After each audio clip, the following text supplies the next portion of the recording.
six key components are vision, people, data, issues, process, and traction. This isn't about if a business will work or not.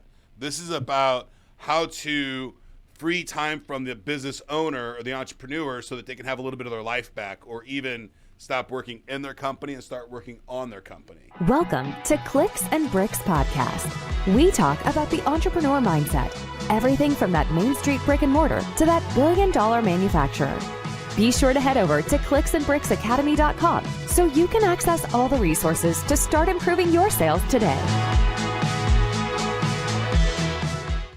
Today we're going to be talking with John from Driving Change Inc. He's going to be explaining the 6 steps of the EOS system to us and those 6 key components. But before we bring John on, if you'd like to join my text line community, just text me any question about business or technology to 314-370-2871, and I will give you an absolutely free, unbiased opinion, no charge at all. How are you doing today, John? I'm great. How about you? I'm fantastic. Thank you for joining us. We're both here in John's in a suburb right outside of St. Louis, so it's nice to be having a neighbor on the show. We don't get that very often, so thank you for joining us today, John. We very much appreciate your time. I know you're a busy guy. Can you tell the audience a little bit about yourself and what it is specifically that you do? Good. Well, Ken, thanks for having me. First, I'm a lifelong St. Louisan, so I've lived here my entire life, except for the time that I've spent in the Air Force. I'm married. I have 2 growing sons, both who live and work here in St. Louis. In terms of my career today, I'm an entrepreneurial operating system, or EOS implementer.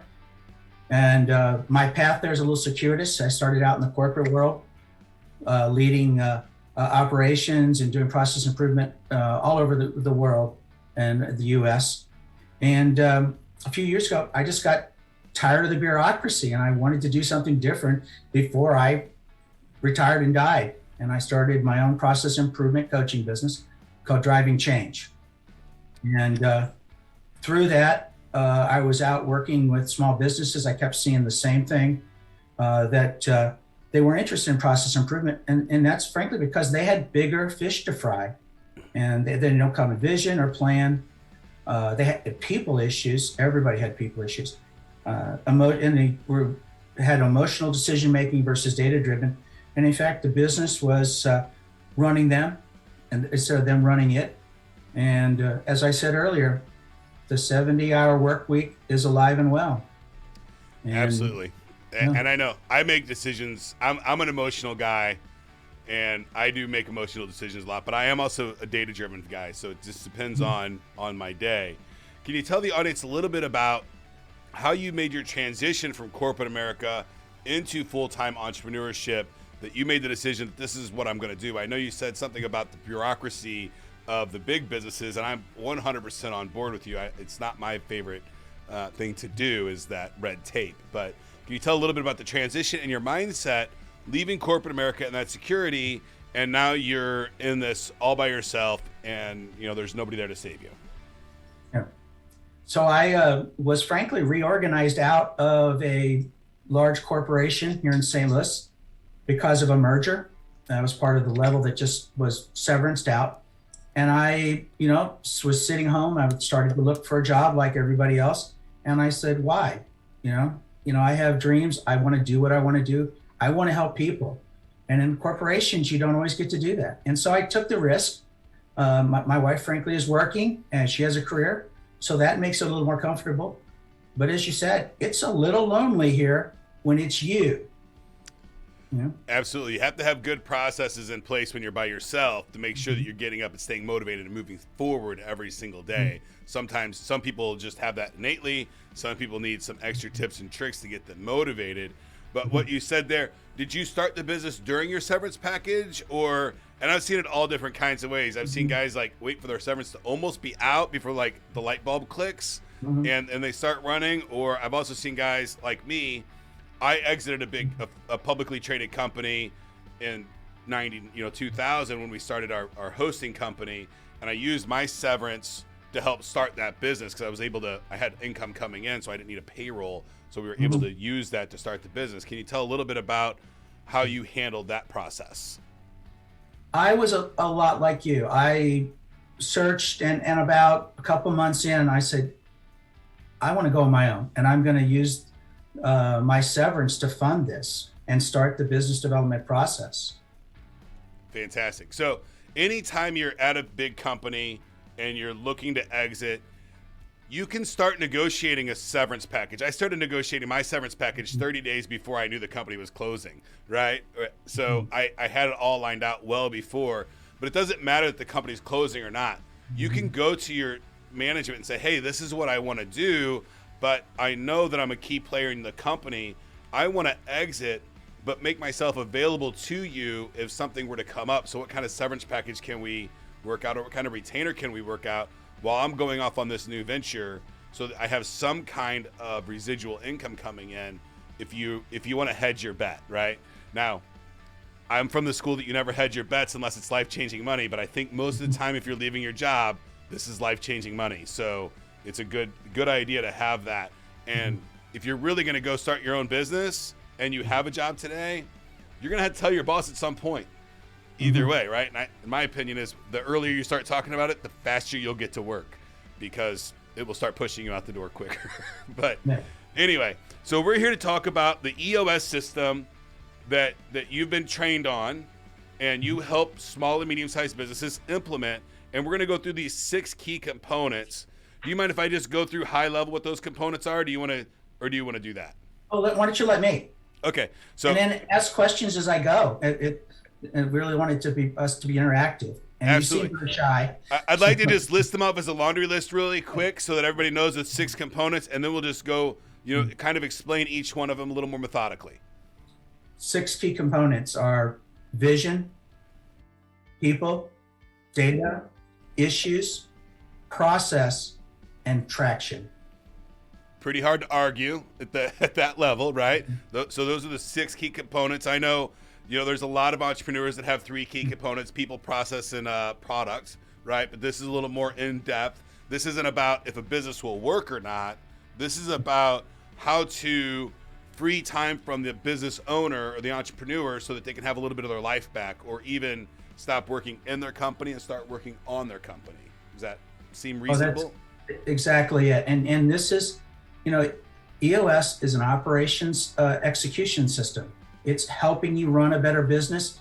And when you do that, you live a better life. And you get to live the life you want, because some people want to work 80 hours a week. And right. It can be their choice. Absolutely. For me, I have to work a lot. If idle time is the devil's play toy, that speaks to me louder than almost any other phrase. A couple hours of free time for me could end up in devastating trouble. So I keep myself busy nonstop, but I do it with things that I really, really enjoy.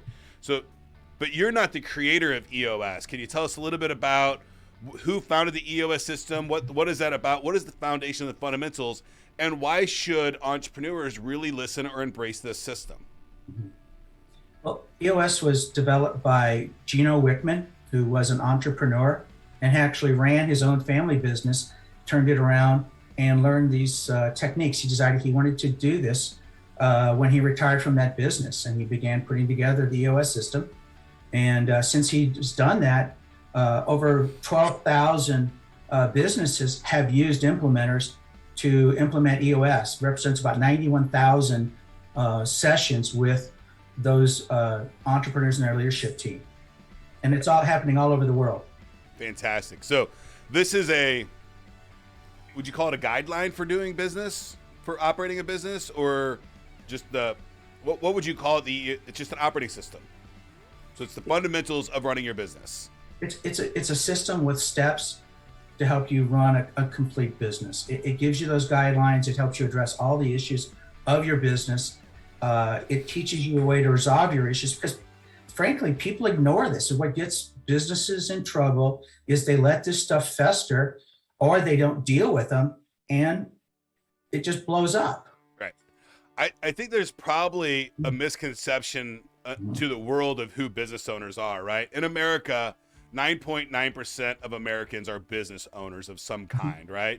So, and I think that people that aren't business owners When they see a business owner in their business smiling, having a good time, they think automatically, oh, he must know everything about running a business because he's doing it, right? But a lot of these times, small business owners are starting their business because they have a passion for the thing that they're doing, right? And they don't necessarily have formal college education in business or a lot of the fundamentals. And, a lot of times they're just learning this stuff on their own. So dealing with a coach or having a system in place, I think is really, really important. And, a lot of people create their own systems over time, but if you find yourself in a struggling point, tools like the EOS really can help you get over plateaus and break through those glass ceilings. So the very first one is a common vision. Why is it important for a business? Can I double back on you? Absolutely. Yeah. First off, I want to agree with you. Most entrepreneurs start out doing what they love, doing something. It takes off. The next thing you know, there's one, now there's two, now there's four, now there's 10. Suddenly, they got to deal with payroll taxes, retirement benefits, all of those things that they didn't have a thought about when they were just one guy working in their basement or their garage. And EOS helps them deal with all this sudden transition to put the fun really back into their business. Right. I'll just say I have a lot of training experience from my corporate career, and this is the best system I've ever seen. It's complete, it's easy, it's practical. You don't need to be a PhD in business. No, you don't. You just gotta. There's some mindsets that I think that help you in business, but yeah, you don't have to have an Ivy League education, or you don't even have to have a junior college degree in business to start your own business. And I think the biggest misconception is you don't have to ask anybody's permission. If you want to start a business, just start going. Don't ask anybody permission. Don't deal with the people that are saying, oh, you can't do that, or that's a stupid idea. If you find something you love and you want to try it, taste it. At least taste it. Make sure that this is something you think you might like to do. And if you do like it, keep running. If you don't, throw it away and start something new. Right? Oh, exactly. There's not a checklist to who can be an entrepreneur or not. It's about doing your passion and just trying it and going from there. Like I said, education is not a precursor.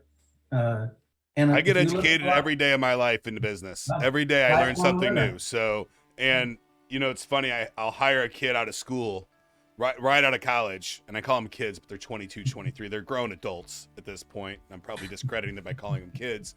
And they sit down, and then we get through the first 2 weeks, and I've learned more every day here than I have my entire 4 years in school. Right. But I'm a big fan of learn by fire and throw them everything you can as fast as possible. Get them used to your culture and run. But so the first key component is a common vision. Seems pretty obvious that you need to have a common vision, but what is the importance of common vision? And more importantly, how do you maintain a common vision when you're past 5 or 6 employees, right? It starts to get more challenging at that point. 5 or 6 employees, really easy to keep a common vision, or you would think. There are some challenges still. But what are some of the reasons and some of the struggles that people see on this common vision part, the component? First, I've seen companies with 2 people that didn't have a common vision.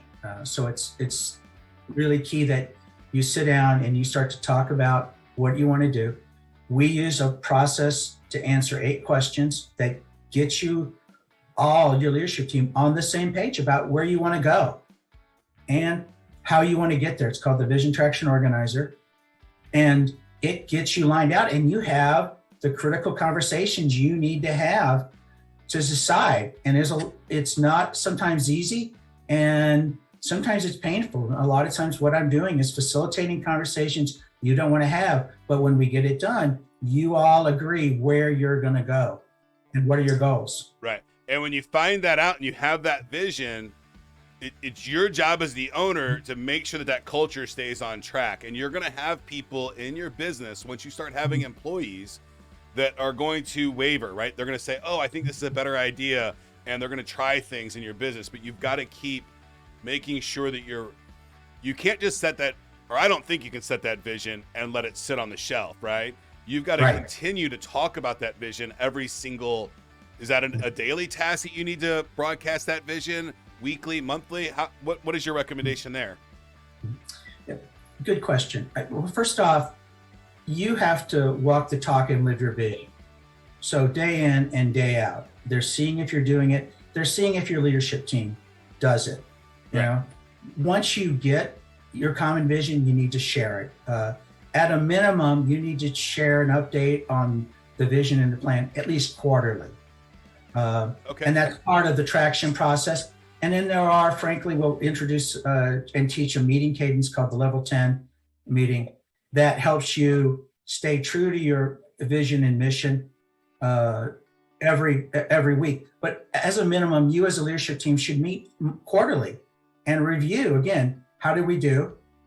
And then do we still agree about the vision? And again, you need to question it. And that's where people start to step up and, hey, no, I don't think we can hit 100 million. I think we can hit 20.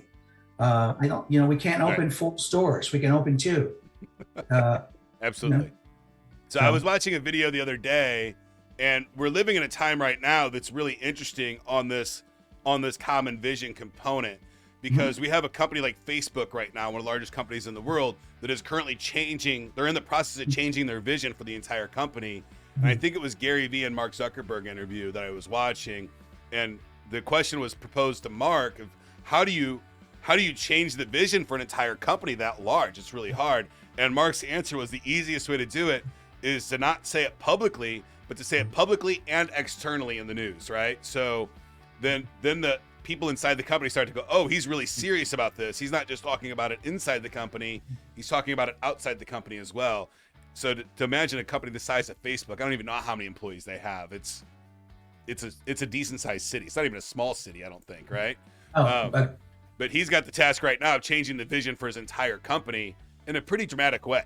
So I wish them all the luck in the world. I know that's a big challenge, because I think it's hard at 25 people to maintain a solid vision. So if you can nail that component, then everybody comes into work every day and they know what they're supposed to be doing. Right. No, right? One of the things that, it's a proven fact or a study, you have to say something 7 times before it starts to stick and land with your people. And what's interesting is most of us, after 2 or 3 times, are like, why aren't you getting it? Instead, we need to be thinking, after 3 times, we got 4 more times to say this before it lands. That's the same in sales, right? The average person makes a purchase on the 8th to 12th time they've seen the product. So, so in the culture, it's the same thing. When you're trying to create a vision or anything like that, you have to be highly repetitive, and it's frustrating for a lot of people that want to run fast. That like, whoa, I got to keep saying this over and over again. But patience will help you get there, right? Can we move on to the second one? I think this one seems pretty obvious too, right? Teamwork makes the dream work. Second component's people. Seems really obvious, but it can be challenging. Well, every organization needs great people to be successful and achieve a great vision. And we taught Freeman in terms of right people and right seats, which Jim Collins coined as one of his terms in Good to Great. But frankly, Jim forgot to tell us what that meant, because it's a great concept. And what we do is we work with these leadership teams to define right people, right seats. And right people is about people that live your core values. They consistently exhibit those core values, which you developed when you created the common vision. Absolutely. And, I have definitely tried to teach fish to climb trees in my life, right? Because I like the person and I really wanted them to be successful. So I tried to shoehorn them into being salespeople, and they just weren't salespeople, right? And I've done the same thing with, operations guys, try to make them sales engineers or something like that. It's really important to make sure that you have your people, not just the people in the right spot, but the stuff that they're good at, and let them work on the things that they're good at. It's frustrating as a business owner because you want people to wear multiple hats like you do. And not everybody's like the entrepreneur. They're never going to have the same passion, right? There's a lot of people that like to do a lot of things, but then if somebody likes to stay in their lane, you have to create jobs that allow for people to do what they're great at, right? Right. And that's our right seat component. So we say you have to have both, and people, right seat is people who get it. They want it, they're capable. And when you don't have right people, right seats, then you've got to figure it out. And one of the options is figuring out where to go, where they fit best. Because if they are right people, they fit your core value. You like them. They represent you. Right. The worst thing is the worst issue is when you have wrong people in right seats, and that's hard because they're the guys that deliver the well.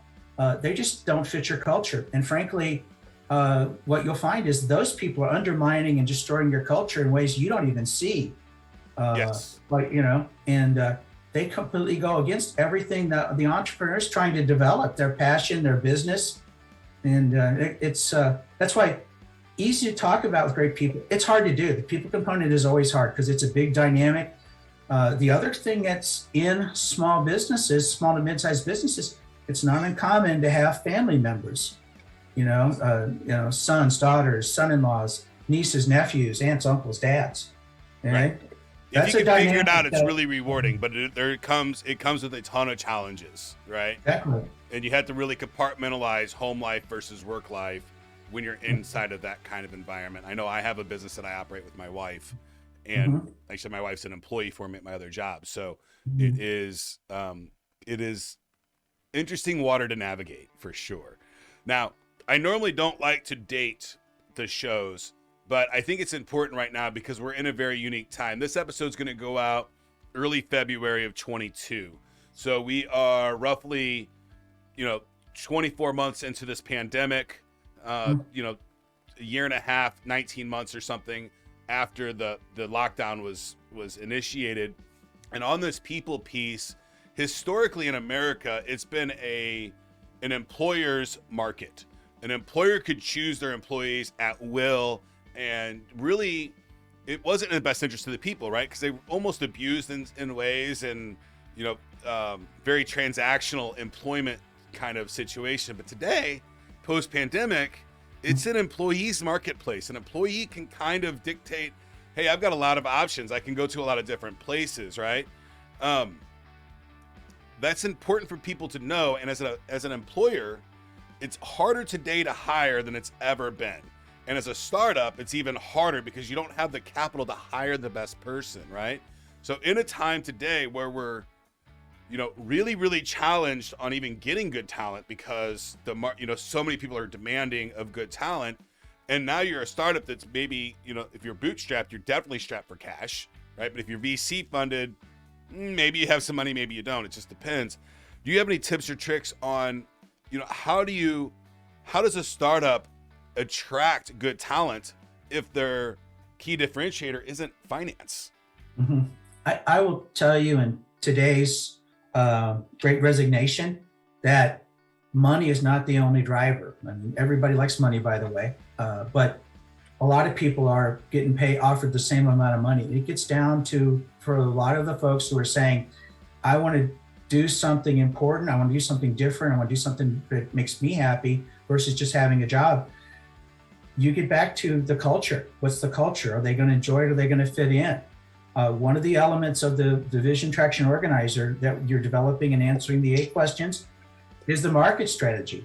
And what you can use that to let people know what you stand for. Who do you serve? What do you do? Why are you unique?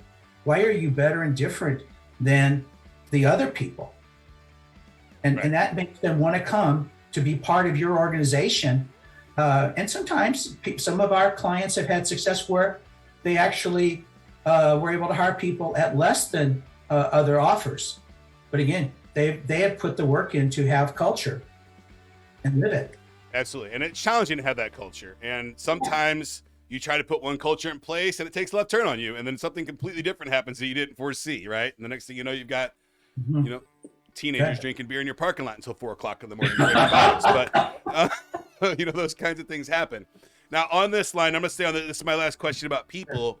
Gary Vee says all the time that hiring's a guess and firing's a decision. Do you think that's a dangerous statement, or do you think there's some truth there? I think you you hire hard and you fire easy. I mean, you put the time in up front to get the right people, and you need to avoid I'm desperate, I got to have this person, because a wrong hires never leave is the problem. Okay. Good people, if they make a mistake, they're gone. Right. And you're sad. Okay. Yeah. So you're saying invest in the hiring process more than just the guest process. And I don't think he's meaning just hire anybody off the street. And I think there's also the component of, depending on how you're hiring, if you're a small shop and you're hiring 1 or 2 people, really take the time to understand who they are. Do they fit in your culture, right? Talk to them. Make sure you talk to them in abundance. They're trying to get a job, right? So they may embellish some things. So it's important to really understand, can they do the work? Are they going to be a good fit in your culture? If you're hiring 1 or 2 people, it's been a long time since I've had a hiring spree where we needed to hire like 100 people. When you're in that kind of mode, I kind of agree with Gary that you kind of got to cut some corners to get some people in there and see how they're going to do. Also, if you're hiring 100 people, your economies of scale is a lot better than if you're hiring 1 or 2.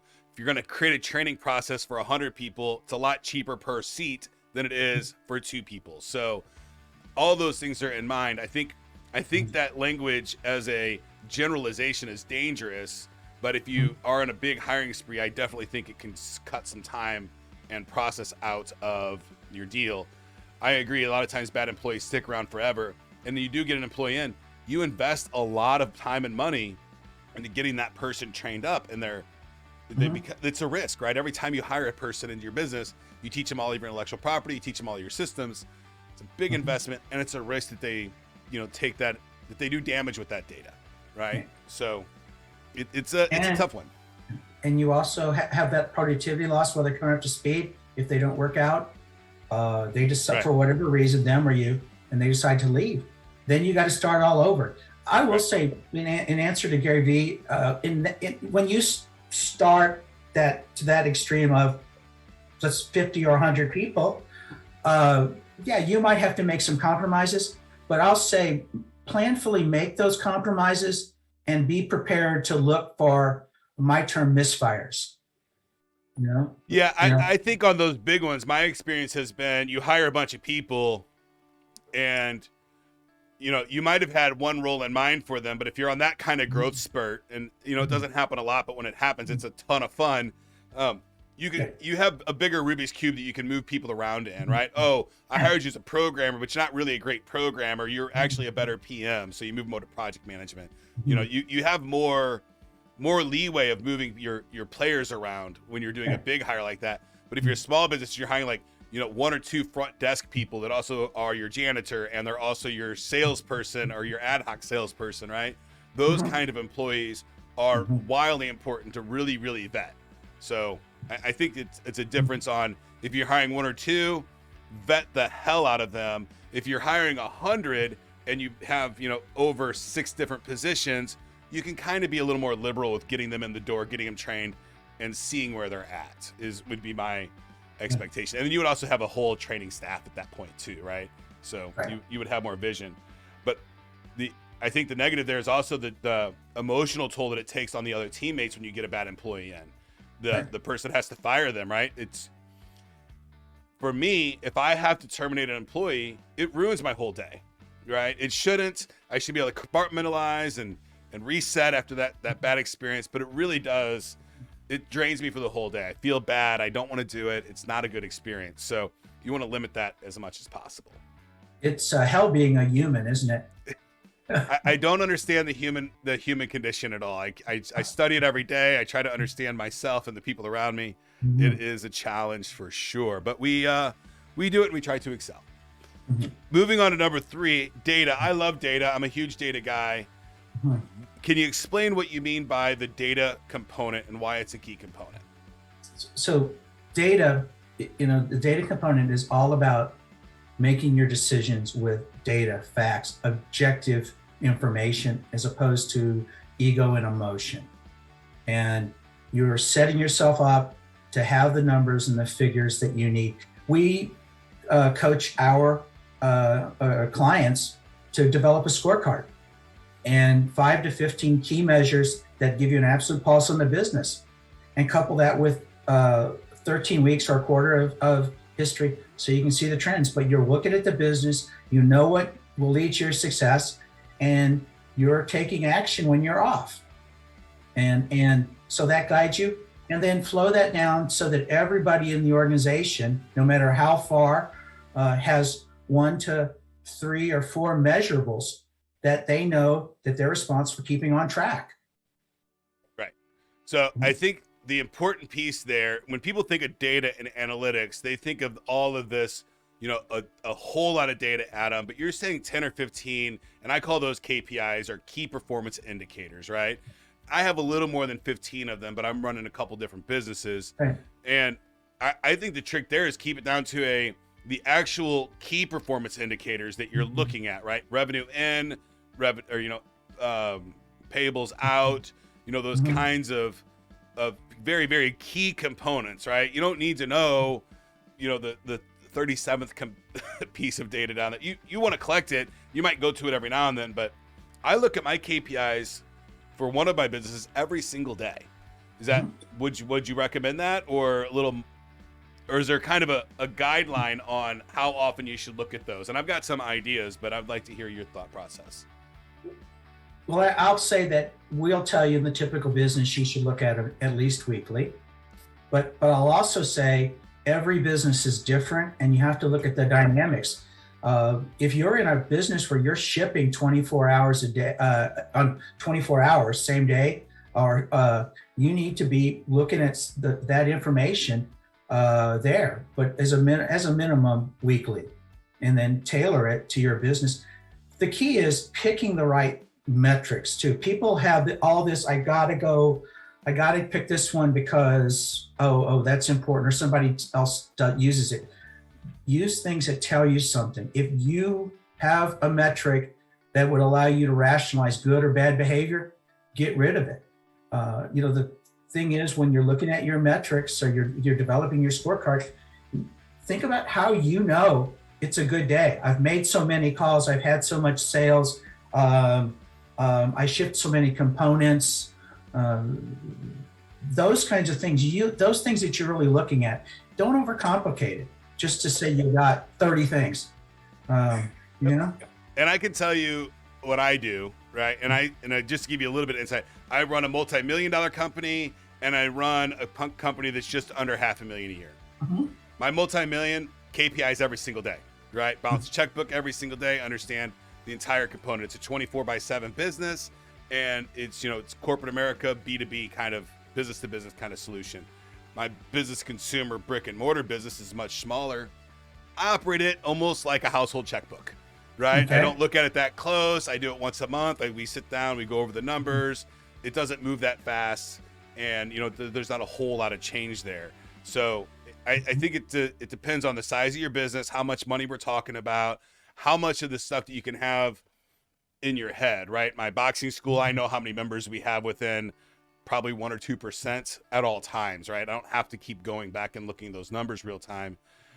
But my trick for KPIs is automate as much as possible. Have it in your inbox in the morning. So talk to your admins and say, hey, can you write me a script that takes, my total number of members today, and how much revenue we brought in yesterday, and those kinds of things, and have it sitting in my email, in one email, not 10 different ones, not one from your Stripe account, one from your Square account, one from this. Have your admins put it all together for you, send you one email a day with all your KPIs. And I think you'll see a pretty big drastic change for you when you wake up in the morning, your numbers are there for you, right? For me, that's a big mental change. No, looking at metrics and having them is key. I'll say that I've had that situation, and I can see I know how that turned my businesses around. But for the small business, they don't have that level of automation, and sometimes they use that as a crutch or an obstacle. They need to look at basic metrics that they can count, that others can count, and that's manageable. If they have to go do calculus or some form of differential equation, that's not a great measurement. Yeah. And so for that small business, they may not have that luxury. They can use that as a crutch, though, just go measure things. Yeah. And a virtual assistant, you can go to onlinejobs.ph, hire a virtual assistant for $6 an hour, pay him or her for 3 hours a day to gather all this up for you and send you an email, right? Or you can probably do it for once a week, right? So there's ways around it.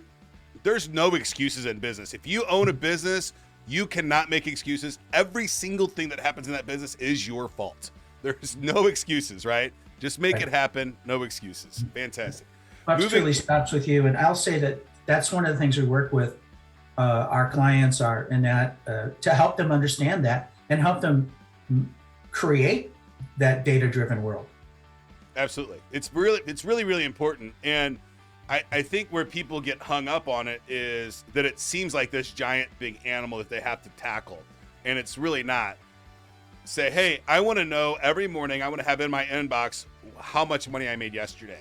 Tackle that one. And then once you have that and you trust that number every day, add another component. Just keep trugging into there, right? You don't have to, we're not building Rome in a night. We're building a business, and it takes a long time. You're going to keep adding stuff into your process. So your fourth one. Add one thing. Yes. So you talk about accumulating and gathering the data. The other key is what we talked about a minute ago. It's assigning people measurables. When you create your accountability chart and your org structure and you create their key responsibilities, if you're responsible for sales, your job is to be tracking that data and reporting it and explaining it. Same way with any part of the business, operations, shipping, delivery, finance.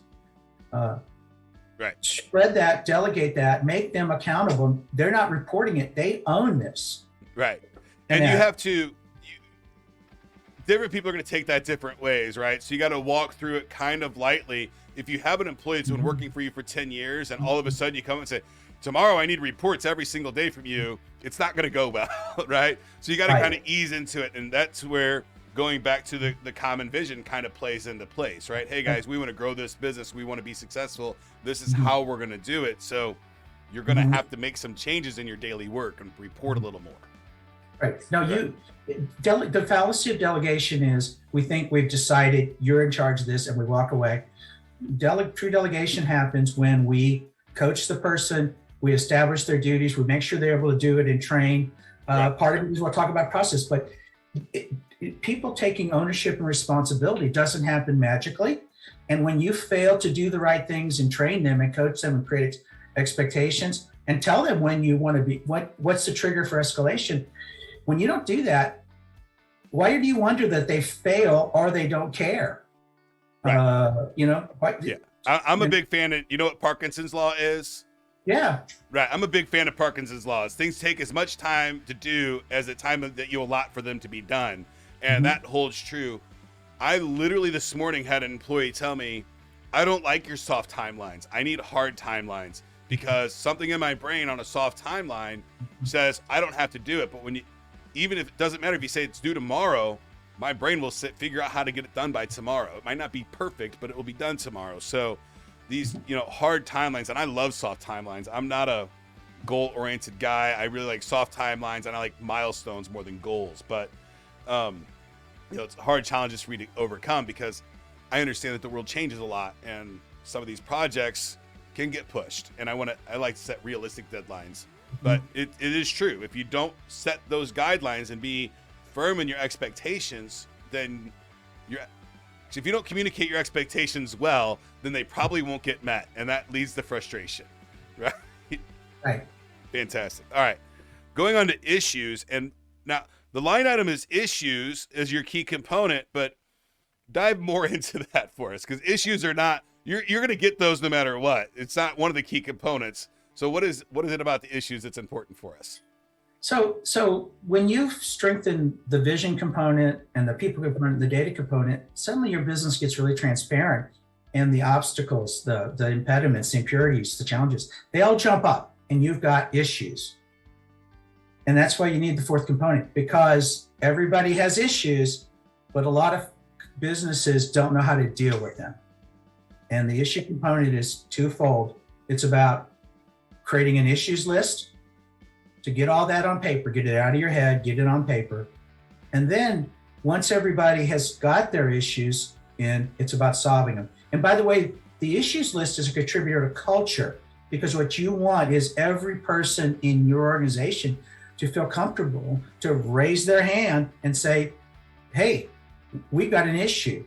So now you can see it and deal with it, and it doesn't stay hidden. So that's a culture issue. And it's about openness, open and honest. And when we talk about solving issues, what you'll find, even in great organizations, is when the leadership team gets together, they just discuss, and rarely do they ever find root cause, let alone make a decision about making a path forward to solve it.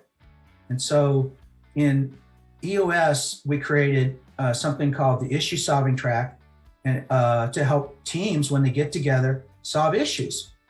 And the issue solving track centers on three things called identify, discuss, and solve.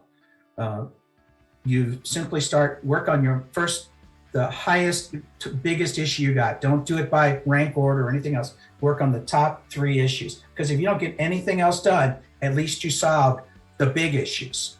Right. You know? And generally for a small business, I think that's more customers. Right. Could be. It could be probably too many the most customers. common. Right. Yeah. Oh, it could be. I guess it could be too many customers at the wrong margins as well, right? That would be a bad thing as well. I will tell you, you see every form of issue there is. People is as big as customers. What you've got to say is, whatever it is for you, and you decide as a group to keep that focus, pick the top three and work on them immediately. Fantastic. All right. So, and that's hard to do with the whole, creating a culture, people raise their hands and let issues go, right? Because they feel like I don't know, I've not been an employee in a very, very long time. So it's hard for me to put on an employee's hat, right? But I try to do it on a regular basis. But you got to figure they were hired by somebody. And if you're running a business, chances are you're probably somewhat aggressive and you have really strong opinions and thoughts about things.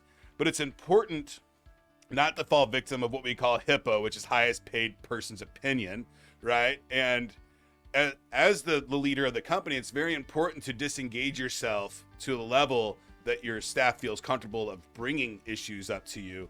And I feel that all entrepreneurs should be working on themselves if they have any number of staff. If you have more than one employee, you've got to be doing a lot of inner work on yourself and how you communicate with people on a constant basis. And I think that will help you overcome a lot of these issues, or at least address them, right? Right. A lot of times you have issues in your business, you don't even know you have the issue, or you know that there's a problem, but you don't know what the root cause is, but you have some systems in place to help them uncover issues. Or how do they choose the top three issues? So first is you're getting all the issues from everybody. And then when you're looking, we're going to talk about traction in the level 10 meeting, but when you're there to solve issues, as a leadership team, you know what your big issues are. You know what's driving it. I tell my clients that I'm coaching, don't obsess about it. Just pick the top three you think. If you're off by one, it's going to be okay. But you're solving something, and you're not worried about what flavor of ice cream we should have at the next office party, just because it's the top thing on the list. You're saying, is it a people issue? Is it a hiring issue? Is it a client issue? Is it a shipping defect issue? But your leadership team knows. Right. And it's about that open and honest and getting them to step up and be part of your team. And you're absolutely right. As a leader, you need to make sure, if you want people to talk to you, you need to be approachable. And so that they feel okay to do it. And that's part of, we go back to the vision and the culture. Culture is happening every day as you exhibit your core values.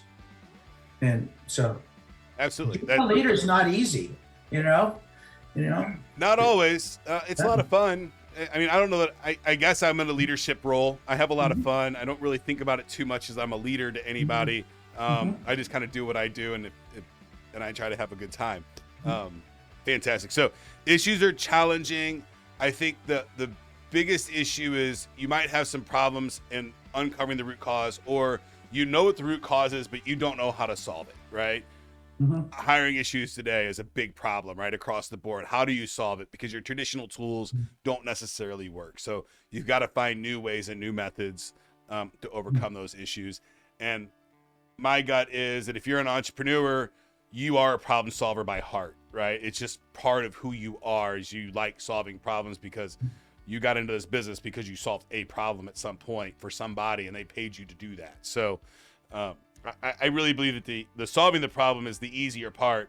Uncovering the root cause of the problem is really the challenge, or talking about it. Well, if you, and that's, I mentioned IDS, identify, discuss, and solve. The biggest part of it is the identify phase. It's about moving beyond the stated problem, because typically those are symptoms, and it's about talking and digging and digging and digging until you hit root cause. Right. Once you know root cause, simple discussion. We have an interesting saying when we talk about discussion. If you repeat yourself more than once, you're politicking. So you get through the discussion and then you get to the solve part. And that's, like you said, if you know root cause, you've got an idea of what you're going to do, and you make a decision and you agree and you move forward. Right. You know, sometimes you don't know all the answers, but you do know you got to take an action, and you break this apart. And, you know, how do you eat an elephant? Right. One piece at a time. One bite at a time. Yeah. Right. Yep, absolutely. And I think it's also important to identify common language when you're identifying problems. And I like the two phrases of facts and stories, right?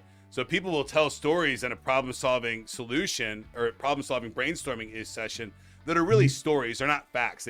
So it's really important, I think, to have language in your company that you can say, hey, is that a story or a fact, without, you know, I used to say a lot, I'm like, can you understand how I think that sounds like a lie to me, right? And it was a big help for me to go to the stories versus facts line instead of calling people liars. That doesn't go over well.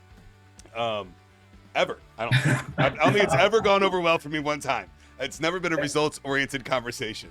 So stay away from that. So if you feel like they're exaggerating or something, it's very easy to say, hey, is that a story or a fact? But before you even do that, set that language up as a standard inside your company, right? Whenever you're talking about things, says, hey, you know, we really need to talk about this, and set standard languages up inside your company. It's very, very important. It helps a ton, and it takes the edge off whenever somebody's telling a story about something that happened last week and they think that that's the root cause of the issue, because correlation does not always equal causation. Exactly. Right? Sometimes it does. I don't believe in a whole lot of coincidence, but it's not always the case. So knowing the difference between stories and facts is huge. Remember that shark attacks and ice cream sales go up in the summer. Absolutely. They correlate directly. Yes. And it's not because you don't get eaten because you don't get shark bites because you're eating ice cream. Exactly. Right. Absolutely. So fantastic. Moving on to, this is my favorite one, I think, process. I am an ops guy for a very long time. It's where I like to live. I hate inefficiencies. It's one of my biggest pet peeves is inefficiencies. So, you know, really drive in. You know, I talked yesterday with a guy a long time. Small business owners, for some reason, hate adopting process, or it feels like they hate adopting process. So, you know, what are some of the tips and tricks that you have to get the entrepreneur mindset person to, you know, get out of the creation mode into the process mode? Well, first off, I'm a process guy too. I love it. I love creating it and improving it. Gino Wickman would tell you that process is the secret sauce in the model. And it's all about documenting the most important things and doing them the quickest and best way every time. And to your comment about entrepreneurs not wanting to do process, what they don't realize is their complaints about, I would do it differently, or I would have served the customer better, is because you haven't documented how you want them to be served and how you want the product created and delivered and invoiced. And until you document your key components, you you're going to continue to say, I would have done it differently. Or, you know, excuse my language, but why the hell did you do that? You know? So that's that documentation. The other key with documentation is everybody wants to write, a 700-page manual. And what we tell you is pick your key processes and take a high-level entrepreneurial approach at first. 20-80. What are the 80% of the steps that'll get you most of the way there? Or 20% of the steps that'll get you most of the way there, and document them in a format. Add what you need. If you are a simple, basic company, it could be a checklist. If you're a process business, a molding, injection, where you're running machines at certain levels and times or measurements, you have to be more specific. But keep it at a level, keep it simple that people can use, because nobody reads the 700-page manual, not even the people who wrote it. Yeah, I always find that hilarious, right? Because in our bigger company, we have, a security document and a BYOB, or BYOD, bring your own device document, and all of these documents, and we tell every employee, hey, you have to read this and sign that you read it and understood it before you can even work here, right?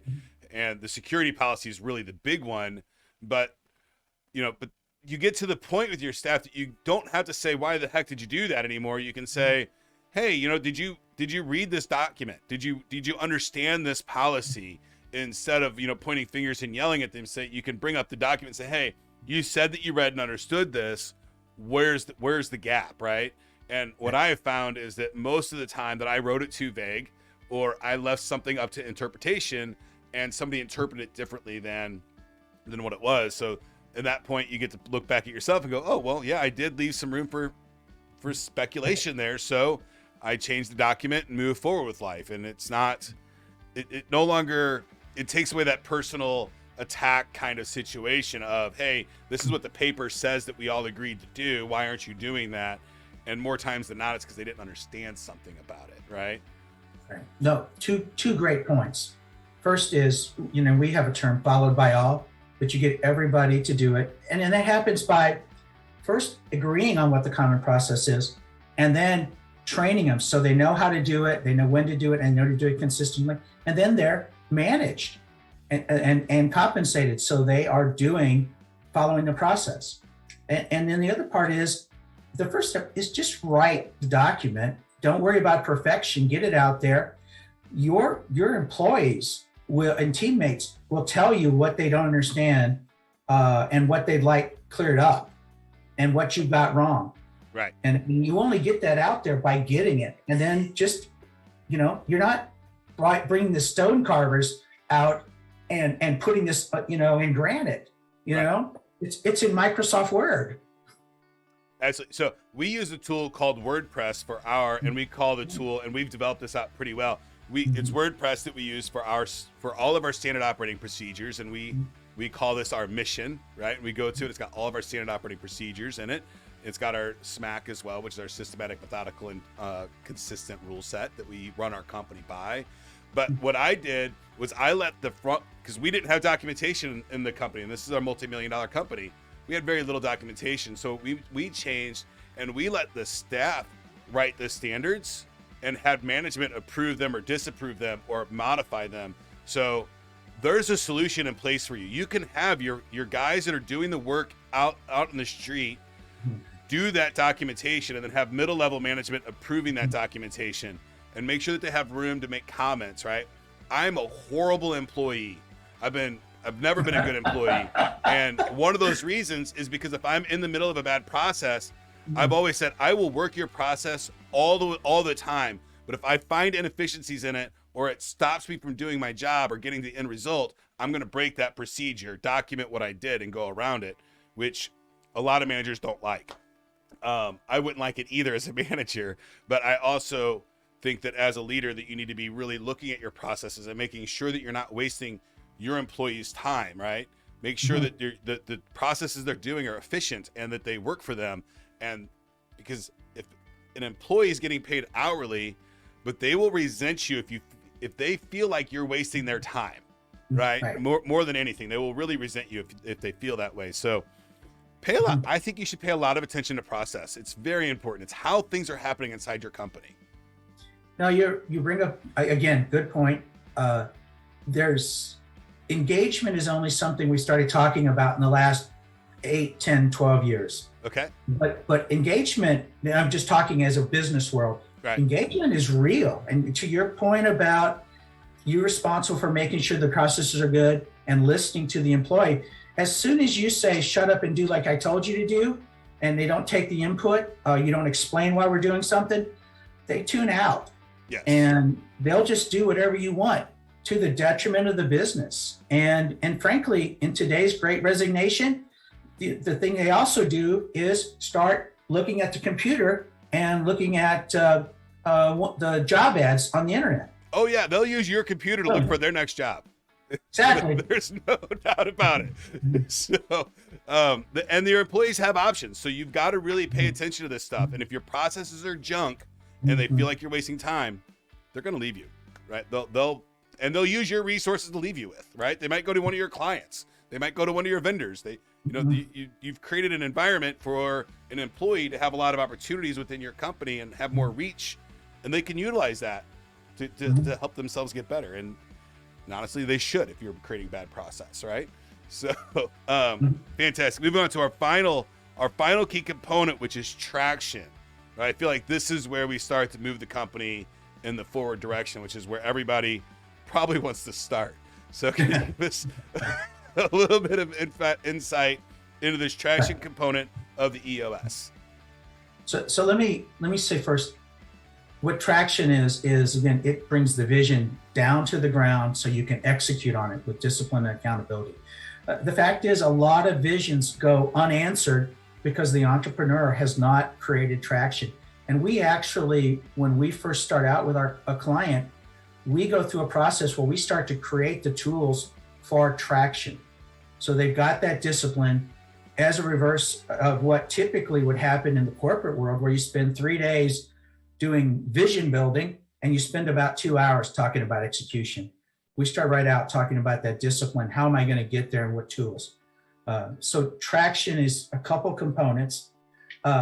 First, we want to take the vision and start to work on it in 90 days at a time. We call it rocks, from the Stephen Covey example of, you're putting the big rocks in the jar first and the sand and all that. But these are the primary objectives in the company. These are the top objectives of your leadership team. And then we have individual rocks for each person. But whenever there's a conflict of what am I going to do, I'm going to work on my priority. And so that creates that 90-day world first. And and that's powerful. We then create within the 90-day world, we create a meeting pulse. So first off, every 90 days, you're in the business, you come out and you look at what's going on. How did I do with what I predicted? And then, are we still in line with our vision? And once we make sure that we know where we're at and we are aligned, because visions change, things happen, you learn things, people start to get open and honest. Once you're there, then you set your 90-day rocks for the next quarter. And your leadership team leaves that quarterly meeting crystal clear on what their priorities are and what they're expected to execute on. And then inside of that, I know this is long-winded. Good, keep going. So inside of that, we introduce and we teach you a weekly meeting pulse. And again, we call it level 10 because you want the quality of the meeting to be a 10. And that, because when you get your leadership team together, that's a huge investment of time, productivity, outcome, and just plain out expense. And so it needs to be the highest level of meeting you can have. And so we have a structure where we're getting together and you are on a weekly basis looking at all your important numbers. You're also, going through your scorecard, you're going through your rocks, you're looking at any customer or employee issues. You then do a quick to-do, and you spend a majority of your time working on issues, and you use the IDS process we talked about earlier. It's my top 3 most important things, and I work on those. And actually the IDS actions is what really makes for a great meeting. It gets you a sense of traction, and it makes for a great investment of your time together. So a great meeting isn't donuts and coffee and a 3-hour meeting with somebody presenting their case Well, to you. if you could see my stomach, you'd know I never turn down donuts, coffee. But yeah, you want everybody to talk, and Right. you want everybody to step up, share opinions, because that's where you get to know what they're doing. You mentioned Hippo before. Yep. You set the culture. You create Hippo as a leader. Right. And frankly, biggest foot stomp in my career, and that was learning. Frankly, I'm not the smartest guy in the room, and I have a team to help me, and because they're experts in their areas. And if I didn't need a team, we wouldn't have spent the money for them. Absolutely. Listen to them. Yeah. So having a business coach, or at minimum mentors, I think is wildly important. I've been utilizing them throughout my entire career. I'm wildly fortunate to have a very deep mentor group that I can lean on for a lot of these tips and tricks. But if you don't have those things and you're struggling with your business today, John, how would somebody get in contact with you so that they can start learning this EOS system and implement it into their business? So first, I will say, even I have a coach. The EOS is about your whole leadership team in your organization. It's not about your individual development. We coach the leadership team. But if you'd like to get a hold of me, I am john.gross@eosworldwide.com. Can they also find you at your website? No, actually, go to john.gross@eosworldwide.com, please. Okay, fantastic. We'll make sure to have that in the comments below. I agree. Having a coach is really, really important. I'm also a boxer, and I would never imagine getting in the ring without having multiple coaches behind me, right? So I think there's a misconception of, I run a multi-million-dollar company. I would never hire a coach that hasn't coached multi-million-dollar companies, Right. just like I wouldn't hire a 4-foot boxing coach either. I hire big heavyweight guys because they understand how I compete. So it's important to make sure that your coach is in line.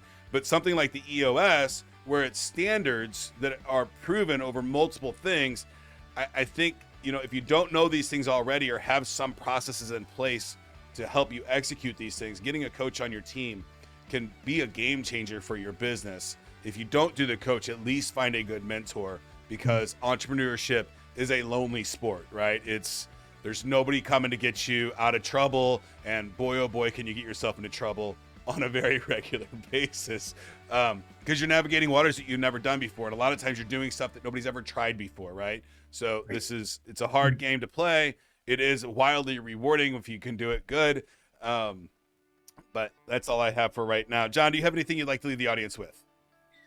I will just say, a strong believer, as you can imagine, in the EOS process and how it helps businesses take control.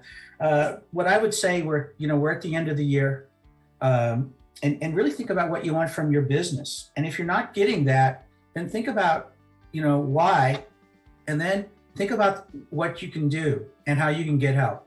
And I'd certainly be glad to talk to you about that. Even, you don't have to hire me. I want to help people. Absolutely. Thank you so much for your time today, John. I very much appreciate it. And since we're right down the street, I hope to talk to you again soon. And, maybe we can get together for a drink or something sometime. So thank you so much for your time. I appreciate it. Thank you. I've enjoyed it.